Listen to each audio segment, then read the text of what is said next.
여호와를 믿으니라는 말씀입니다. 제목입니다. 여호와를 믿으니, 그리고 뒤에 가로가 되어 있거든요. 여호와를 믿으니 그 다음에 괄호는 우리 성도님들께서 이따가 각자가 채워주시면 될 것 같습니다. 그래서 잘 기억을 하시면 좋겠습니다. 여호와를 괄호치고 그 안에는 우리 성도님께서 각자가 채워 가시기를 바라겠습니다. 자, 오늘 시편 16편의 말씀, 우리에게 너무 유명한 말씀이죠. 너무 유명한 말씀이고, 또 이 말씀이 의도하고 있는, 이야기하고 있는 내용은 명확합니다.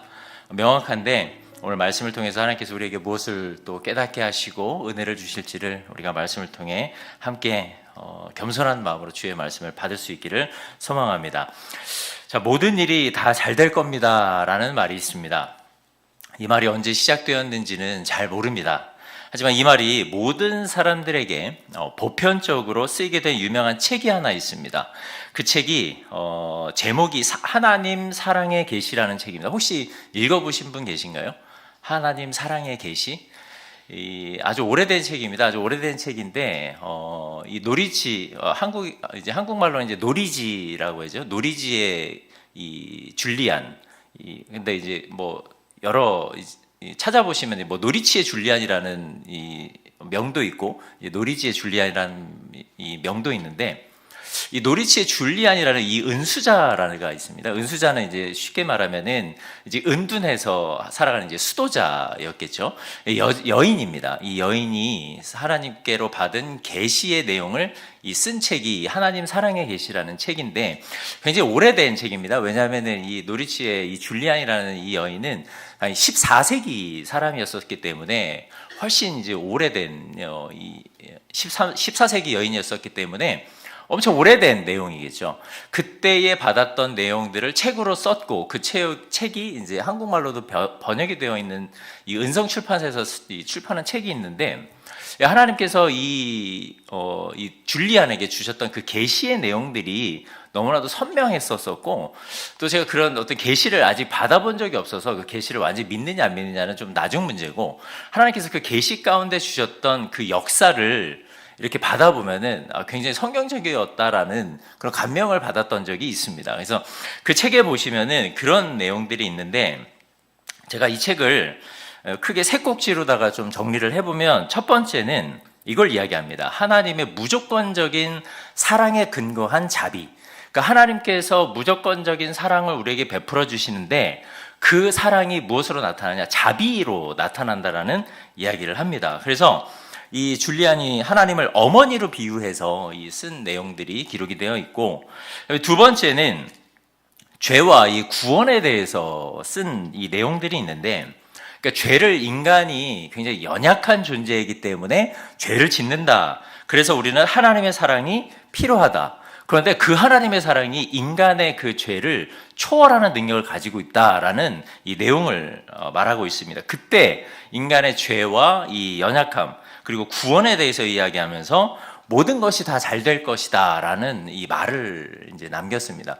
물론 이제 하나님이 주셨던 그 마음을 기록한 것으로 우리가 이해를 하고 있는데, 세 번째는 이제 예수 그리스도에 대해서 이야기를 합니다. 예수 그리스도는 우리가 다 알고 있는 대로 그 예수 그리스도의 희생이 결국 우리를 구원하는 가장 강력한 힘이 되었다라는 이야기를 이렇게 크게 세 꼭지로 나누어서 16개의 받은 계시가 있는데, 크게는 이 세 꼭지로다가 이제 쓴 책이 바로 이 하나님 사랑의 계시라는 이 책입니다. 그래서 이 책을 제가 왜 말씀을 드리냐면은, 모든 것이 다 잘 될 것이다 라는 이 말이 이제 본문을 묵상하는데 그 내용이 딱 생각이 나서 제가 오늘 말씀을 좀 드려봤습니다.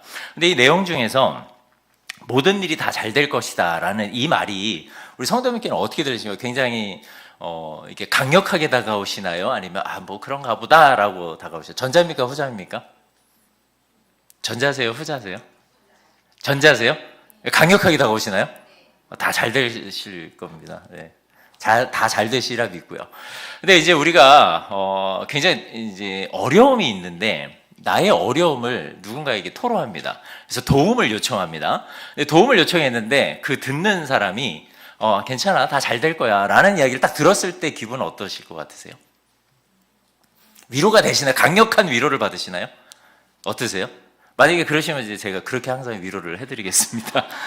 아무리 힘들어도 다 잘 될 거야라고 제가 위로를 해드리겠습니다. 어떠세요? 그런 얘기를 딱 들으실 때, 아이, 걱정 마십시오, 성도님, 집사님, 권사님, 다 잘 될 겁니다. 어떻게 들리세요? 네? 관심이 없거나. 근데 아까 좀 전에 강력하게 들리신다고 하지 않으셨나요? 아, 내가 어떠한 상황에 처해 있는지를 전제로 해서 이야기를 했는데 그 상대방이 그 전제를 무시하고 잘 될 거야, 걱정하지 마, 다 잘 될 거야 라고 이야기하면은 이제 그 말이 위로로 다가오지 않죠. 나에게 관심이 없구나, 내 얘기를 안 듣는구나, 내가 괜히 내가 시간을 버렸구나, 뭐 별의별 이제 그런 후회와 이런 생각들이 되게 되죠. 근데 이 노리 씨의 이 줄리안이 이 하나님의 계시를 받았을 때 상황이 마치 그러한 상황입니다. 어떠한 상황이냐면은, 제가 아까 이 줄리안이 14세기 사람이라고 얘기했습니다. 그러면은 우리가 그 전의 상황을 좀 봐야 됩니다. 14세기 전에는 이제 뭐 11세기부터 우리가 쭉 보면은 11세기부터 13세기 보면은 가장 이제 200년간 진행됐던 그 십자군 전쟁이 있죠. 십자군 전쟁이 있고 그 다음에 유럽에는 어떤 역병이 돌죠. 흑사병이 돌죠. 그래서 유럽의 모든 인구 중에 3분의 1이 다 죽는 그런 어떤 암흑기를 경험하게 되죠. 그 다음에 그 흑사병이 일어난 이후에 또 어떤 이 큰일이 벌어집니까? 영국과 프랑스의 이 100년 전쟁이 또 있죠. 영국과 프랑스의 100년 전쟁도 있고 흑사병이 돌고 십자군 전쟁으로 유럽은 초토화가 되고 굉장히 암울한 그런 시대. 뭐 그뿐만입니까? 농민혁명도 일어나죠. 그래서 굉장히 암울한 시대를 살아갔었던 그 시대가 바로 이 11세기부터 13세기, 그 14세기까지도 계속 그렇게 썼지만, 그러니까 그런 시대, 그런 아주 암울한 시대 속에서 이 줄리안이 그런 계시를 받은 겁니다. 그럼 그런 계시를 받은 줄리안의 상황을 한번 우리가 인식을 해보면은, 과연 그런 상황에서 하나님이 다 잘 될 거야 라는 이런 말씀을 주셨을 때 줄리안이 그게 굉장히 강력하게 다가왔을까요? 하나님, 지금 상황을 보십시오.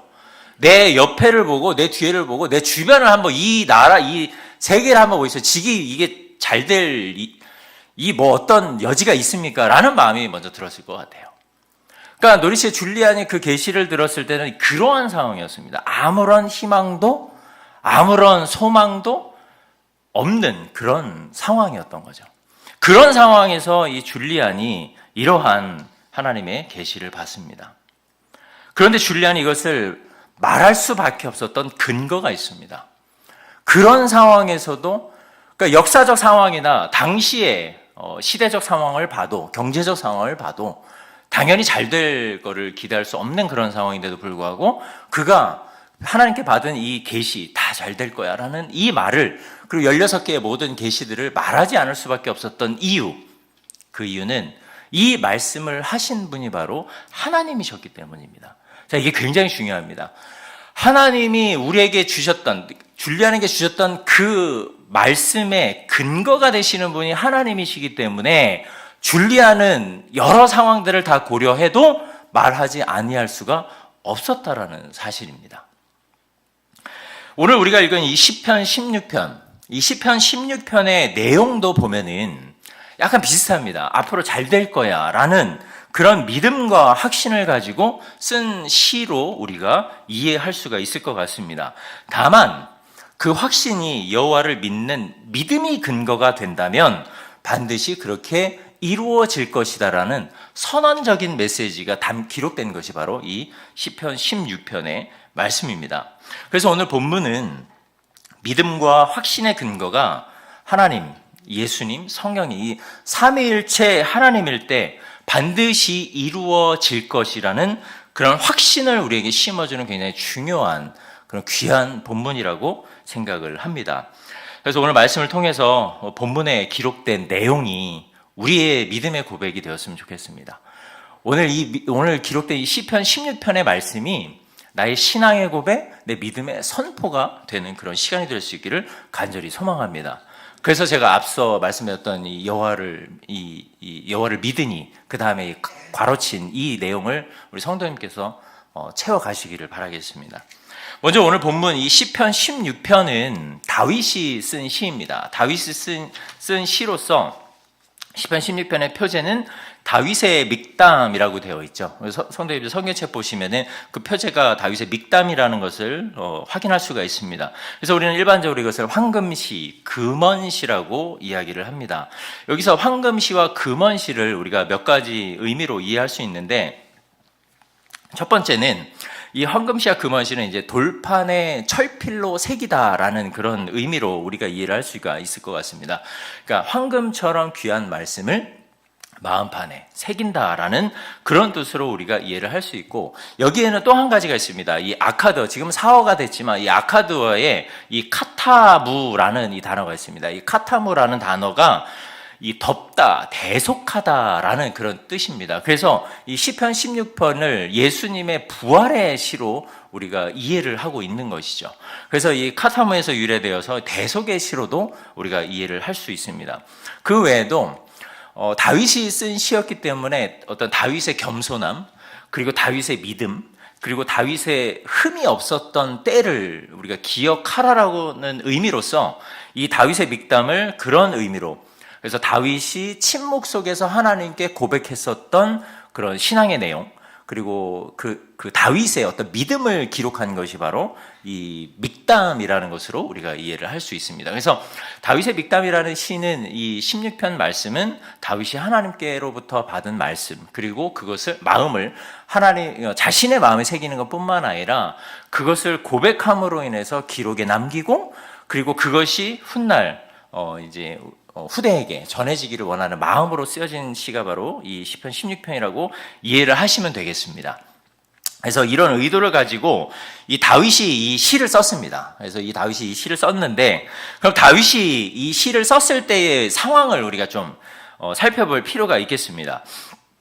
다윗이 지금 어떠한 상황인지는 우리가 잘 알 수 없습니다. 그런데 본문을 우리가 11절까지를 쭉 읽어보면 다윗이 지금 어떠한 상황인지 우리가 쉽게 우리가 유추가 됩니다. 그래서 1절에서 다윗이 이렇게 얘기합니다.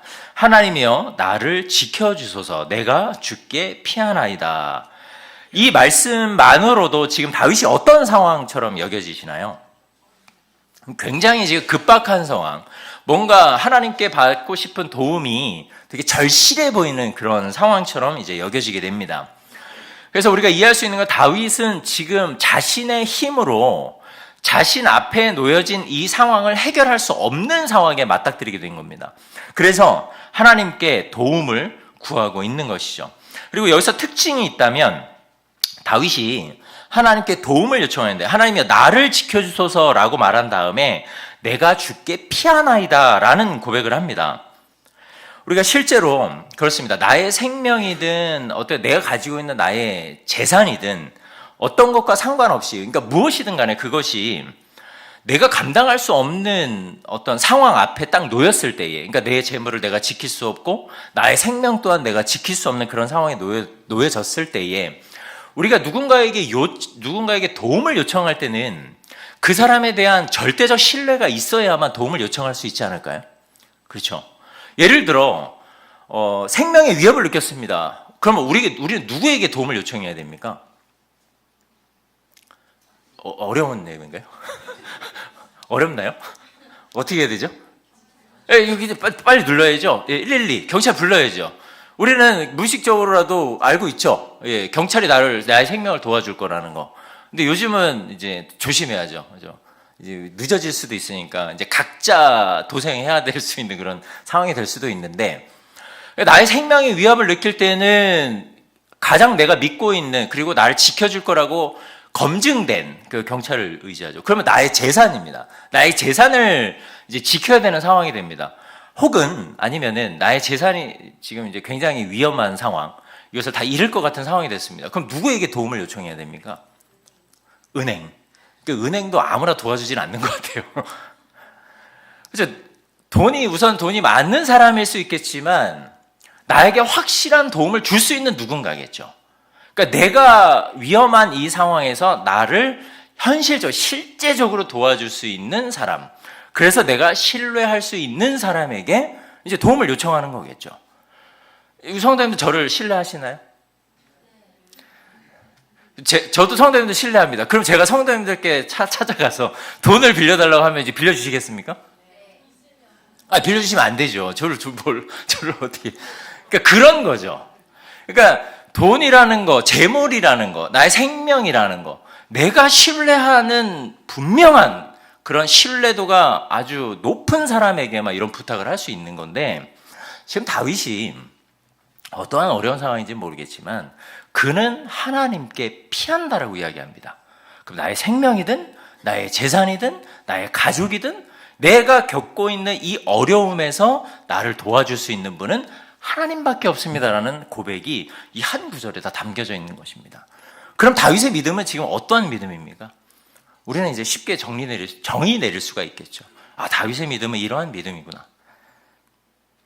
따라서 이 본문에서 우리가 알 수 있는 것은 다윗이 하나님을 향해 가지고 있는 엄청난 신뢰, 굉장한 신뢰를 가지고 있었던 것과 그리고 하나님에 대한 믿음이 절대적이었다는 것입니다. 하나님을 향한 믿음이 그저 얕고 어떤 형식적인 믿음이 아니라 엄청나게 강력한 그런 신뢰를 바탕으로 한 믿음이었다는 것을 우리는 확인할 수 있는 것입니다. 그리고 이어서 2절에 보시면은 우리가 2절을 우리가 함께 한번 읽어보도록 하겠습니다. 함께 있습니다. 시작.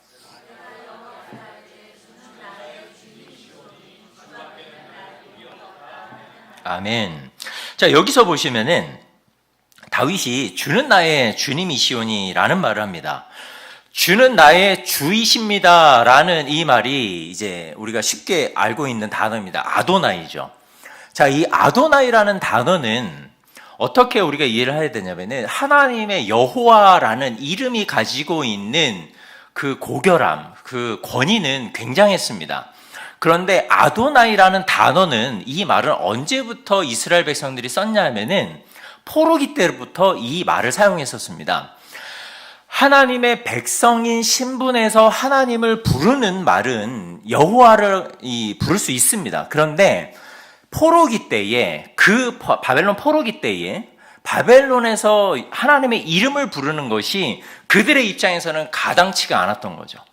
그래서 포로기 때에 불렀던 여호와의 이름이 아도나이였었습니다. 그래서 지금 이 다윗이 아도나이라고 말한 이 고백, 나의 주, 당신은 나의 주, 주는 나의 주님이십니다라는 이 고백은 현재 자신이 그 바벨론의 포로기처럼 굉장히 급박한 상황, 아무것도 할 수 없는 그런 어떤 그로기 상태 같은 그런 상태에서 지금 여호와 하나님을 부르고 있다는 것으로 우리는 추측할 수가 있는 것입니다. 그런데 그런 상황에서도 다윗이 고백하고 있는 것은 무엇이냐? 나의 지금 이 불안한 인생에서 나의 생명이 오직 하나님께만 있다라는 것, 하나님의 주권 하에만 있다라는 것을 다윗이 고백하고 있는 것입니다. 그리고 이어서 다윗이 이 하반절에 이렇게 하죠. 주밖에는 나의 복이 없다 하였나이다. 주밖에는 나의 복이 없습니다라고 말합니다. 그러니까 쉽게 말씀드리면 주님 외에는 나에게는 아무런 기쁨도 그 어떤 선한 것도 아무것도 좋은 것이 없습니다라고 고백합니다. 아무것도 할 수 없는 상황, 그래서 나의 생명조차 나의 재산조차 내가 가지고 있는 것조차 지킬 수 없는 상황에 그는 하나님께 피합니다. 그리고 하나님께 피해서 나의 주 나의 하나님이며 나의 복은 오직 여호와 하나님밖에 없습니다. 나의 기쁨은 오직 주님밖에 없습니다라고 고백하고 있는 것입니다. 사실 다윗은 그렇습니다. 이때가 사울에게 피하고 있을 때인지 우리가 알 수는 없지만 정확하게 알 수는 없습니다. 그런데 다윗이라는 존재가 그 인물이 가지고 있는 힘과 재능과 능력은 엄청났었습니다. 다재다능했었던 사람이었기 때문에 사실은 어떻게 보면은 여호와 하나님을 전적으로 믿기보다는 자신의 힘으로다가 무엇인가를 해낼 수도 있는 그런 사람이었었습니다. 그런데 그는 자신을 의지하지 않았었습니다. 그러니까 하나님을 철저하게 의지하고 있었던 것이죠. 우리가 살다 보면은 힘들 때도 있습니다. 그렇지만 즐거울 때도 있고 또 기쁠 때도 있고 때로는 눈물로 점철되는 그런 슬픔이 가득한 그런 인생을 살 때도 있습니다. 그래서 항상 무기력에 빠질 수도 있습니다. 그런데 그런 상황에 우리가 한번 생각해 볼까요? 주님은 나의 주님이십니다. 나의 기쁨은 오직 주님밖에 없습니다. 라는 고백이 자연스럽게 나와야 하는데 이제 우리가 참 나오기가 쉽지 않죠. 아까 목사님 말씀하셨지만 내일 휴일입니다. 내일 휴일인데 이 시간에 우리 여행도 갈 수 있죠. 맘만 먹으면 갈 수 있잖아요, 우리가. 그렇죠? 그런데 이 예배 자리를 사모해서 나오는 거, 이 대단한 믿음인데 우리가 이 안에서도 기쁘게 하나님을 찬양하는 것이 마땅한데 우리 마음에는 또 우리 머릿속에는 엄청난 걱정과 근심과 또 여러 가지 참 다 이렇게 늘어뜨릴 수 없는 그런 고민들이 굉장히 많이 있지 않습니까? 그러니까 그런 상황에서 진짜 우리가 기쁘게 찬양할 수 있는 거. 그래서 아까 목사님이 우리가 그럼에도 불구하고 우리가 기쁘게 찬양할 수 있는 이유 뭐였습니까? 뭐였죠? 뭐 여러 가지 있겠지만 하나님이 우리와 지금 함께 하시고 우리 예배를 받으신다라는 이 사실 하나만으로도 우리는 그 모든 상황에서도 하나님을 기쁘게 찬양할 수 있어야 된다라는 거. 그런데 우리가 한번 생각해 보십시오. 그렇게 기쁠 때는 이게 찬양이 자연스럽게 나옵니다. 기쁘게 막 박수도 칠 수 있고 뭐 이렇게 할 수 있는데 누구도 이게 이끌어갈 수 있습니다. 그런데 내 마음이 지금 굉장히 곤고하고 힘들고 참 누구에게 털어놓을 수 없는 걱정, 근심들이 가득 차 있으면은 그런 상황에서도 정말 하나님을 기쁘게 찬양할 수 있냐라는 것입니다. 그런 상황에서도 주님은 나의 주님이십니다. 나는 오직 주님밖에 없습니다. 주님 한 분만이면 만족하고 나의 기쁨은 오직 주님밖에 없습니다. 이렇게 고백할 수 있으셔야죠. 그게 믿음인 거죠. 근데 다윗이 그런 상황 속에서 철저하게 고백합니다. 주님은 나의 주님이십니다. 나의 기쁨은 오직 주님밖에 없습니다. 그리고 이어서 3절에서 4절에 보시면은 여러 가지 해석을 해볼 수 있는 내용들이 좀 기록이 되어 있는데 이 3절에 보시면 땅에 있는 성도들은 존귀한 자들이니 나의 모든 즐거움이 그들에게 있도다라는 말을 합니다. 여기서 여러 가지 해석이 좀 갈릴 수 있는데 이렇게 정리할 수 있을 것 같습니다. 다윗은 자신이 하나님을 주님으로 여기고 그리고 섬기고 있기 때문에 하나님으로 말미암아 참된 복을 지금 누리고 있다고 생각을 하고 있습니다. 그렇게 믿고 있는 거죠. 그래서 모든 백성들, 나와 함께하는 모든 백성들도 지금 하나님을 섬기는 것뿐만 아니라 자신이 하나님과 함께 하나님의 백성으로 살아가는 것 자체가 기쁨이라는 고백을 하고 있는 것 같습니다. 그러면은 지금 이렇게 이해해 볼 수 있을 것 같아요. 지금 자기 백성이라는 이야기합니다. 땅에 있는 모든 성도들, 자기 백성들을 이야기한다라는 것은 지금 다윗이 사울에게만 완전히 쫓기는 상황인지 아니면 지금 왕의 권위에 올라갔었던 상황인지는 우리가 알 수 없지만 아무리 힘을 가진 다윗이었다 하더라도 그가 의지할 수 있는 것은 하나님밖에 없었다라는 것을 우리는 이 말씀을 통해서 알 수가 있게 되는 것이죠. 그리고 4절에 보시면은 이렇게 이루합니다. 다른 신에게 예물을 드리는 자는 괴로움이 더할 것이라 나는 그들이 드리는 피의 전제를 드리지 아니하며 내 입술로 그 이름도 부르지 아니하리로다. 이 말씀도 그렇습니다. 개중에는 모든 성도들, 나와 함께하는 모든 성도들이 하나님을 그렇게 찬양하고 하나님의 백성으로 살아가는 것 자체가 기쁨이라고 고백하지만 개중에는 자신에게 닥쳐온 그런 위험과 그런 어떻게 자신의 힘으로 해결할 수 없는 상황 앞에서 하나님이 아닌 다른 이방신을 더 섬기고 그 신을 더 의지하는 자가 있을 수밖에 없는데 그런 자들에게 경고함과 동시에 다윗은 지금 경고함과 동시에 자신은 그 사람들과 다르게 살 것이라는 것을 고백하고 있는 것입니다. 설사 저 사람들이 하나님을 섬기지 않고 하나님을 의지하지 않고 다른 이방신을 섬긴다 하더라도 나는 하나님만 섬기겠다. 나는 절대로 그들과 같이 우상을 부르지도 않고 이름조차도 부르지 않고 그 우상을 섬기지도 않겠다라는 이야기를 하고 있는 것입니다. 그러니까 이 말씀은 그래서 2절의 말씀과 조금 링크시켜서 생각을 해보시면은 2절에서 주밖에 나의 복이 없습니다라는 이 고백이 있죠. 이 고백이 4절에서 어떻게 보면 확증이 되는 거죠. 그러니까 그 내용을 2절의 고백을 4절에서 다시 한번 고백하고 있었다는 것입니다. 그러니까 2절의 고백이 하나님 진심입니다. 저의 고백은 진심입니다, 주님. 이 고백을 이 다윗이 하고 있는 것입니다. 사실 실제로 여기서 다른 신에게 예물을 드리는 자는 괴로움이 더할 것이다라는 이 말을 합니다. 자, 여기에서 실제적으로 이 예물을 드리는 자, 예물을 드리는 자를 이 NIV 성경에 보면은 이렇게 써 있습니다. Who run after other gods. 그러니까 무슨 이야기냐면은 신에게 쫓아가는 자, 다른 신들에게 쫓아가는 자, 다른 신들을 쫓는 자라고 말하고 있는 겁니다. 그래서 우리가 예물을 드린다라는 것은 이렇게 이해하시면 좋을 것 같습니다. 하나님 앞으로 달려가서 그 하나님 앞에 나의 것을 내어놓는다라는 의미, 그 다음에 나는 나의 것을 내어놓는 그 주님을 쫓겠습니다라는 이 고백이 담겨져 있다라는 것입니다. 우리가 하나님 앞에 그래서 예물을 드릴 때에 우리의 마음가짐을 이렇게 이 예물을 드린 자, 이런 자, 그러니까 하나님 앞으로 쫓아가서 달려가서 하나님이 나에게 주신 이 은혜를 하나님께 드림으로 말미암아 나는 그 하나님의 역사에 동참하는 것뿐만 아니라 나는 하나님을 그렇게 쫓기를 원합니다라는 고백이 담겨져 있다라는 것입니다.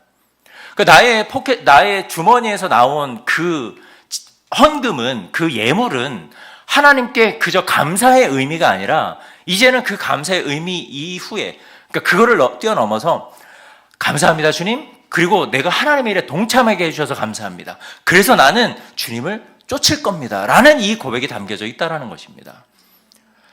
그런 마음을 가지고 하나님께 예물을 드리지 않는다면은 다른 신들에게 쫓아가서 달려가서 하나님 나 이거 드렸으니 나에게 도움 주세요, 내가 이거 드렸으니 나 더 채워주세요 라고 하는 그런 이방신을 섬기는 것과 똑같다라는 이야기입니다. 그래서 우리가 하나님께 우리가 예물을 드릴 때도 마찬가지입니다. 다윗이 그런 마음이었던 것 같습니다. 하나님 나는 지금 아무것도 할 수 없는 상태이지만, 그런 상황이지만 하나님께 나의 모든 것을 드립니다.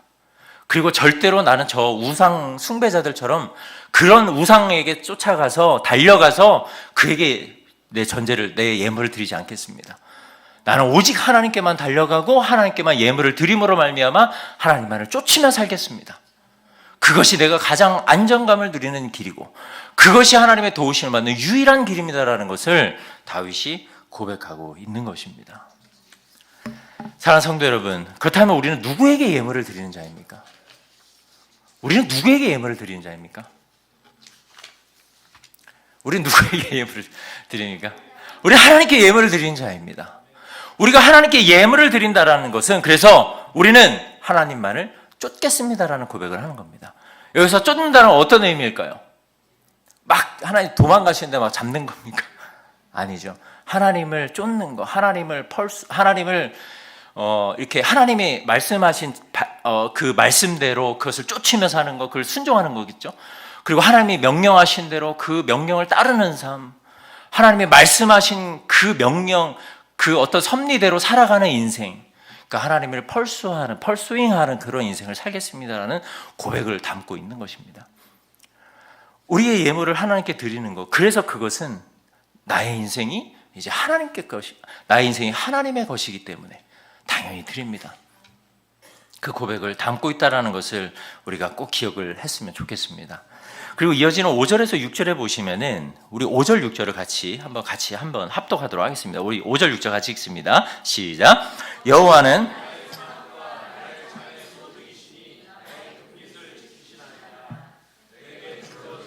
구역은 아름다운 곳에 있으며 나의 기업이 실로 아름답도다. 아멘. 다윗이 지금 이스라엘이 과거에 있었던 땅 분배 역사를 비유해서 이야기하고 있는 것 같습니다. 여호와는 나의 산업, 나의 자네, 소득이라고 말합니다. 그러니까 즉 여호와 하나님만이 나의 산업이요 나의 주인이라는 것을 표현하고 있는 것인데, 이 표현 자체가 마치 그런 것 같습니다. 지파들이 12지파들이 11지파죠. 11지파가 땅을 분배받습니다. 11지파 땅을 분배받지만 땅을 받지 못한 지파가 한 지파가 있었죠. 어떤 지파죠? 그렇죠. 레위 지파죠. 이 레위 지파는 무엇으로 먹고 삽니까? 그렇죠. 지파들이 모아낸 그런 예물을, 그 남은 그것을 가지고 이제 살아가게 되는데, 지금 다윗이 표현하고 있는 이것, 나의 분깃, 나의 산업이라는 이 말 자체가 그 근원이 지금 땅으로부터 오는 것이 아니라 하나님께로부터 온다라는 것을 고백하고 있습니다. 그러니까 레위 사람들은 땅에서 난 손을 자신들이 직접 거두지는 않습니다. 지파들에게 주어진 그 남은 재물들을 가지고, 그러니까 구별된 재물들을 가지고 살아가는 지파가 레위 지파인데 다윗은 지금 자신을 그렇게 여기는 것 같습니다. 이게 제 생각입니다. 다윗이 어떻게 여기느냐? 하나님께로부터 받는 이 나의 산업, 나의 분깃은 다른 곳으로부터 얻는 것이 아니라 오직 하나님께로만. 그러니까 내가 노력하지 않아도, 내가 무엇을 하지 않아도 하나님이 나에게 주시는 그런 이 소득이라고 다윗이 지금 고백하고 있는 것처럼 여겨집니다. 그래서 이 말이 무엇이냐면은 아무것도 가진 것이 없고 내가 지금 어려움에 있다 하더라도 2절에서 주밖에는 나의 복이 없다라고 말하지 않았습니까? 내가 가진 것이 없어도 주밖에는 나의 복이 없다라는 이 고백은 결국에는 이 말씀과 또 연결이 됩니다. 하나님이 한 분밖에 계시지 않고 나의 산업과 나의 분깃을 책임져 주시는 분은 오직 하나님이십니다. 그래서 나의 기쁨은 하나님입니다. 그래서 하나님으로 말미암아 나는 참된 복을 찾을 수 있습니다. 참된 기쁨을 찾을 수 있습니다라는 고백을 다윗이 하는 것처럼 여겨집니다. 다른 지파처럼 내가 가지고 있는 나의 영토에서 내가 최선의 노력을 다해서 나의 어떤 소득을 얻는 것이 아니라 그 소출을 얻는 것이 아니라 레위 지파처럼 자신이 하나님으로부터 직접 하나님이 공급해 주시는 그 은혜의 분깃을 받고 있다라고 다윗이 고백하고 있는 것처럼 여겨집니다. 그래서 7절 8절에 다윗은 여호와 하나님이 자신의 인생의 진짜 인도자 되신다라는 고백을 이어갈 수가 있는 것입니다. 우리 7절 8절을 우리 다시 한번 같이 한번 읽어보겠습니다. 시작. 나를 훈계하신 여호와를 송축할지라 교훈하도다.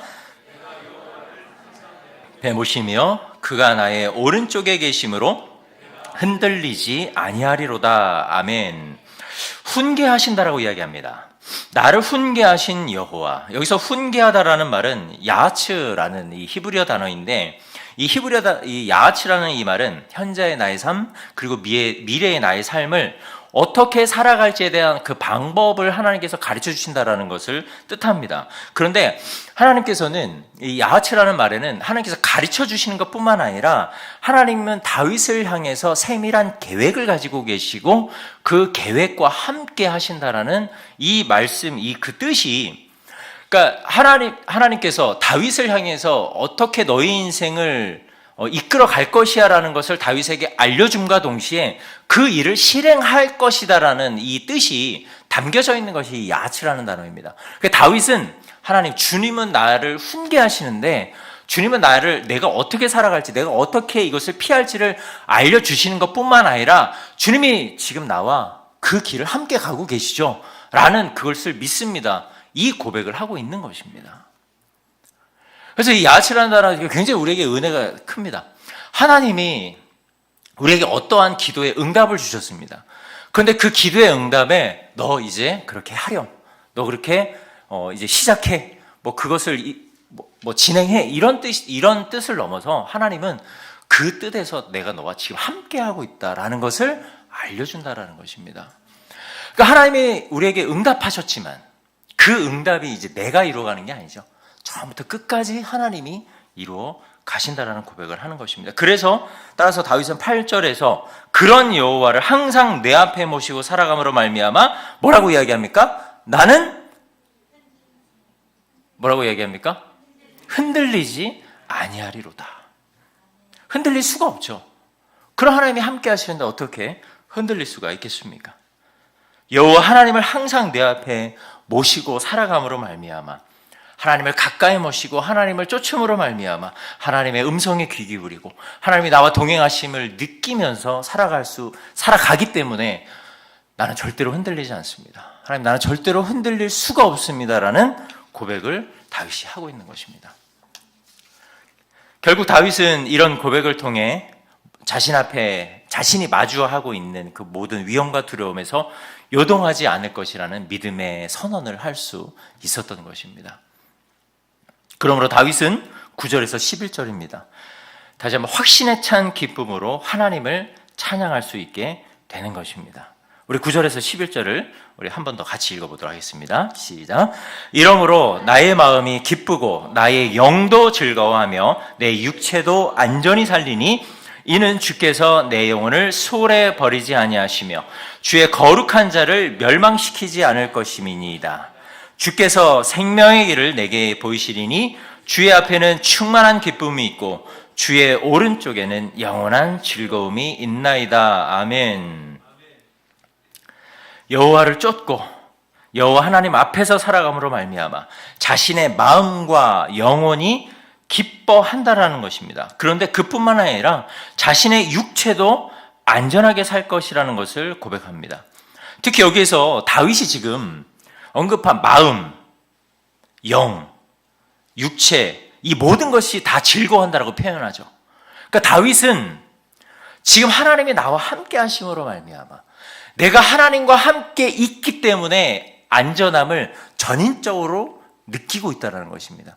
전인적으로 나는 기쁘고 그래서 전인적으로 하나님을 찬양합니다 라고 고백하는 것입니다. 그러니까 다윗이 참 이래서 우리가 굉장히 위대한 이 성경 인물로 우리가 평가할 수 있지 않을까 싶습니다. 이런 상황에, 그러한 상황에 자신이 어떻게 할 수 없는, 해결할 수 없는 막막한 그런 상황에서 어떻게 이런 전인적인 이 기쁨으로 말미암아 하나님을 찬양한다라고 고백할 수 있을까요? 저는 못할 것 같습니다. 고민이 있으면요, 저는 그 고민에 그 걱정에 이렇게 함몰되는 스타일이기도 하지만, 근데 그 물꼬가 터질 때가 있습니다. 그러니까 그 어떤 고민 속에서 막 고민이 쌓여가다가도 참 하나님께서 그 물꼬를 딱 터트려 주실 때가 있습니다. 그런데 신기한 거는 아무것도 해결된 게 없거든요. 그런데 그 마음에 확신을 주시는 겁니다. 이거 다 우리 성도님 다 경험하시잖아요. 그때 내가 하나님을 찬양하는 것이 바로 이 전인적인 기쁨으로 말미암는 찬양이라고 저는 생각을 합니다. 지금 내 상황은 아무것도 할 수 없습니다. 내 상황은 전혀 나아지지 않고요. 나의 자녀는 여전히 골칫덩어리고요. 아무것도 해결되지 않습니다. 그런데도 불구하고 하나님 앞에 엎드려 주의 도우심을 구했는데 어느 순간 하나님께서 그 피할 길이 무엇인지를 알게 해주시는 거죠. 그 모든 근심과 걱정들을 다 날려보내주시는 겁니다. 그럴 때 우리 영혼에 말할 수 없는 기쁨이 터져 나오잖아요. 이게 바로 전인적인 기쁨과 찬양이지 않을까라고 생각을 합니다. 이런 고백이, 이러한 믿음이 우리 성도님께도, 모든 성도님께도 있으리라고 믿습니다. 있으시죠? 아멘입니다. 그리고 이러한 강력한 확신으로 우리가 다가오지 않는다면 우리가 하나님께 더 맡겨드리지 못했을 수도 있다라는 것, 이것을 꼭 명심하실 수 있기를 바라겠습니다. 그럼 우리가 하나님이 아닌, 이렇게 한번 생각해 볼 수 있을 것 같습니다. 우리가 하나님이 아닌 다른 것을 의지할 때가 굉장히 많이 있는데, 그러니까 다윗처럼 하나님을 의지할 수 없는 상황에도 의지해야 되고, 하나님을 신뢰할 수도 없는 상황에도 하나님을 신뢰하는 것이 곧 믿음이라는 것을 우리는 잘 알고 있는데도 불구하고, 왜 우리는 왜 이 믿음이라는 것이 있는데도 불구하고 하나님을 의지하지 못하고 신뢰하지 못하는 것이겠습니까? 왜 우리는 못하는 것일까요? 첫 번째는 제가 이 일에 있어서 무엇이 우리가 하나님을 믿는 믿음에서 가장 멀어지게 만드는가, 생각해 보면은 이 시대가 이제 자본주의 사회이지 않습니까? 이 자본주의 사회에서 이 물질만큼 강력한 것은 없습니다. 없는 것 같습니다. 다 모든 것이 이 돈과 이 경제와 다 연결이 되어 있기 때문에 참 이 물질이 가지고 있는 힘이 굉장히 강력한데, 우리는 내가 어쩔 수 없는 상황에 이것을 해결하실 수 있는 분이 하나님이라는 건 알지만, 하나님보다 때로는 물질, 이 재물을 더 의지할 때가 많이 있다라는 거죠. 근데 생각해 보면은, 이 물질을 다스리시는 분이 누구십니까? 하나님이죠. 그리고 하나님은 분명히 우리에게 말씀하죠. 물질을 다스리는 자가 되어야 된다는 것도 알려주셨습니다. 그렇죠? 그러면은 하나님이 우리에게 명령하신 이 물질은 체급상 지금 계급상 어디 있습니까? 제일 아래에 있습니다. 그런데 우리는 제일 아래에 있는 우리가 다스려야 할 이 물질의 노예가 돼서 살아가는 거죠. 이거는 논리적으로도 맞지 않고 하나님이 우리에게 말씀하신 그 어떤 이 체계에서도 맞지 않는 것이죠. 근데 왜 우리는 이 물질을 더 의지하고 더 신뢰하게 되는 것일까요? 여기에서는 여러 가지 견해들이 너무 많이 있기 때문에 다 말씀드릴 수는 없고, 첫 번째는 이제 문화적 상황도 있고요. 심리적인 상황도 있습니다. 그러니까 눈에 보이지 않는 하나님보다 눈에 보이는 물질, 내 통장에 찍혀 있는 그 금액, 그것을 더 의지할 때가 있는 것이죠. 그걸 보면 이렇게 마음이 뿌듯할 때 있지 않으세요? 혹시? 있지 않으신가요? 없어서 우리 있지 않으신가요? 내 통장에 막 0이 막 쫙 이렇게 뒤에 막 쉼표가 막 굉장히 많이 있고 그러면은 되게 기분이 뿌듯하지 않으십니까? 앞에 마이너스. 앞에 마이너스 빼고요. 뒤에만 쭉 붙어 있으면. 근데 마이너스가 붙어 있는 것도 뭐 부자라고 하더라고요, 보니까. 네. 가진 것은 없지만 어쨌든 우리가 어카운트를 보고 더 이 마음의 평안함을 느낄 때가 더 많이 있지 않으십니까? 그렇죠? 아니세요? 우리가 이 물질을 더 의지하게 되는 거, 뭐 그런 어떤 문화적 그런 심리적인 요인도 있겠지만, 뭐 이 모든 것이 또 복합적으로 우리에게 이제 다가올 때가 언제냐면 내가 이 모든 것을 책임져야 할 때입니다. 그러니까 재정적인 책임을 질 때죠.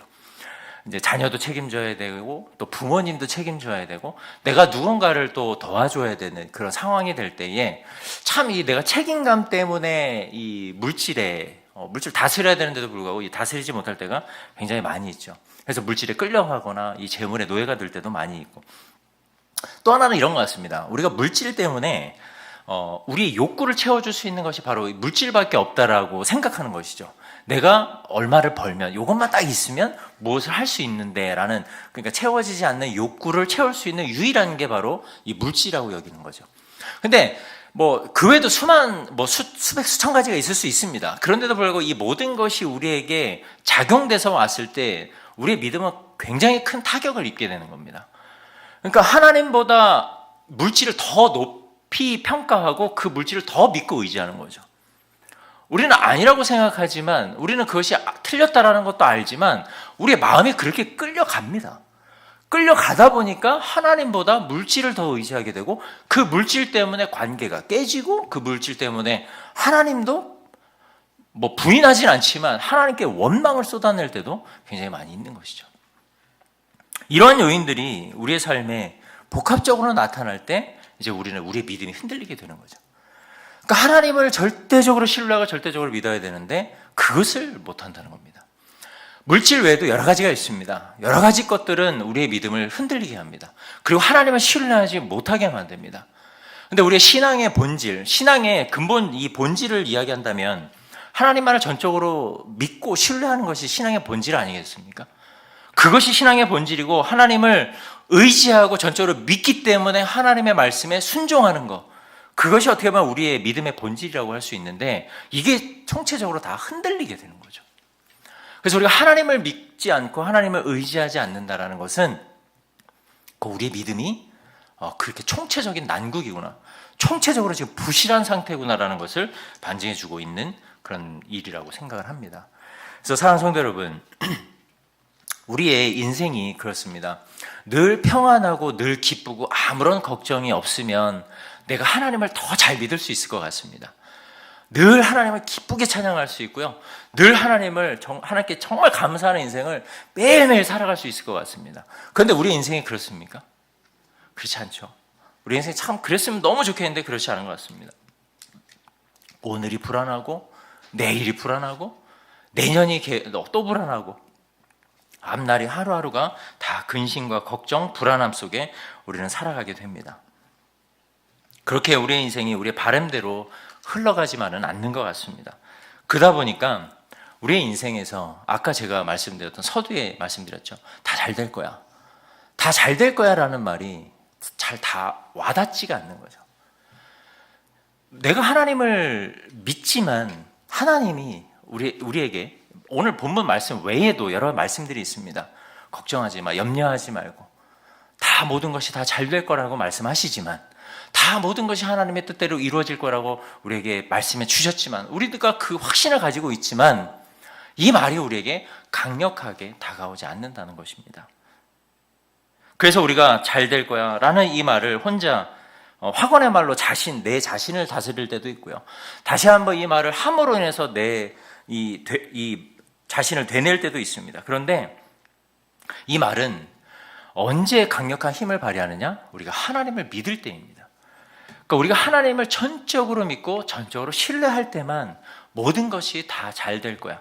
놀이치의 줄리안에게 나타나셔 하나님께서 계시로 준 그 말씀처럼 그 다 잘 될 거야 라는 이 말이 우리에게도 적용이 된다라는 것입니다. 우리 옆에 계신 분들에게 한번 이렇게 인사해 볼까요? 다 잘 될 겁니다. 다 잘 될 겁니다. 다 잘 될 겁니다. 어떻게 위로가 좀 되시나요? 희망이 좀 되십니까? 희망이 되면 좋겠습니다. 희망이 되면 좋겠고요. 희망이 되지 않으신다면 오늘 본문이 그래서 굉장히 중요합니다. 오늘 본문 다윗은 다 잘 될 거야 라는 말을 받아들일 수 없는 상황이었을 것입니다. 그런데도 불구하고 다윗은 고백합니다. 주가 나의 복입니다. 나는 주께로 피합니다. 주님만이 나의 전부이십니다 라는 고백을 하고 있는 것입니다. 우리는 여호와를 믿으니 걱정하지 않고 불안하지 않고 두려워하지 않은 인생을 살아야 하는 사람들입니다. 왜냐하면 우리는 하나님을 향한 믿음을 가지고 있기 때문이죠. 전적으로 그래서 우리는 하나님을 믿음으로 말미암아 전인격적인 삶의 변화를 경험한 사람들이고요. 그리고 여호와를 믿음으로 말미암아 가장 중요합니다. 오늘의 핵심일 수 있습니다. 인생의 답을 찾은 사람들입니다. 어떻게 지금 나의 문제를 이겨나갈 수 있는지에 대한 답을 가지고 있는 사람들입니다. 인생의 답을 찾는다는 거 쉽지 않습니다. 그런데 우리는 그 답을 찾은 자들입니다.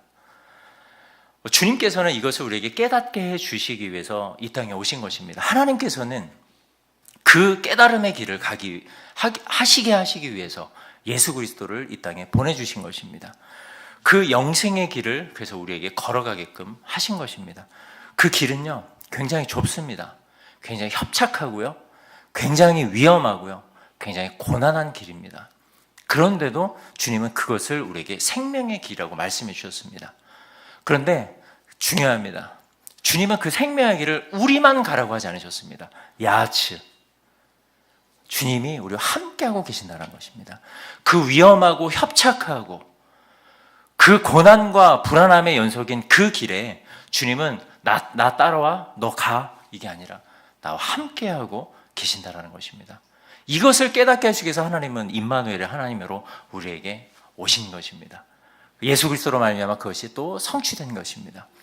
사랑하는 성도 여러분, 시편 16편 말씀은 그래서 우리가 이렇게 이해할 수 있습니다. 우리 성도님들 각자 삶의 어려운 모든 부분에서 우리가 늘 고백해야 될 본문이라고 생각을 합니다. 늘 고백하고 나도 다윗과 같이 내가 어떠한 상황에서도 하나님을 믿음으로 신뢰하고 전적으로 의지하는 그런 하나님의 백성이 되기를 원합니다라는 고백으로 이 시편 16편 말씀을 매일같이 묵상하실 수 있기를 간절히 바라겠습니다. 시간이 다 돼서 제가 뒤에 좀 말씀을 더 드리고 싶었던 게 있는데, 제가 16편의 말씀을 이렇게 묵상을 하면서 혹시 느끼신 분이 계신가요? 시편 16편 말씀이 어떤 시편과 좀 비슷하다는 느낌 안 드시나요? 어떤 시편이나 좀 비슷하게 느껴지시나요? 네? 그렇죠. 크게 얘기해 주세요. 혹시 시편 23편의 말씀과 좀 비슷하다는 느낌 안 드시나요? 네? 시편 23편의 말씀을 여호와는 나의 목자신 내게 부족함이 없었다. 그가 나를 푸른 풀밭에 누기시며 쉴 만한 물가로 인도하시며 내 영혼을 소신시며 자기 이름을 위하여 의의 길로 인도하시도다. 다 암송하시는 말씀이죠. 그러니까 이 말씀이 이게 왜 그런지 모르겠는데 이게 뭐 검증된 이야기는 아닙니다. 검증된 이야기는 아닌데 마치 하나님을 믿음으로 말미암아 내가 푸른 풀밭을 거닐 수 있고 사망의 음침한 골짜기를 다닐지라도 내가 두려워하지 않는 것은 주님이 나와 함께 하시기 때문입니다 라는 이 고백의 말씀과 굉장히 많이 비슷한 그 느낌을 받습니다. 그래서 우리가 이 시편 16편 말씀이 너무 귀하다는 것을 저도 이번에 이제 묵상을 하면서 이제 깨닫게 됐습니다. 시편 16편의 말씀, 하나님이 우리와 함께 하시기 때문에 우리는 이 모든 상황에서도 여호와를 믿으니 뭐겠습니까? 아까 그 괄호, 여호와를 믿으니 우리 형통할 수 있고요, 기뻐할 수 있고요, 감사할 수 있고요. 이 모든 상황에서도 이 모든 상황을 이겨나갈 수 있고요. 뭐 여러 가지 있습니다. 우리 사랑하는 성도님 가슴 속으로 그 여호와를 믿으니 내가 이렇습니다라는 그 고백을 가지시고 이 시편 16편의 말씀을 늘 묵상하실 수 있으시면 좋겠습니다. 하나님께서 그 묵상 가운데에 하나님의 놀라우신 그 인도하심을 경험하실 수 있는 저와 우리 영상의 모든 성도님들 되실 수 있기를 간절히 소망합니다.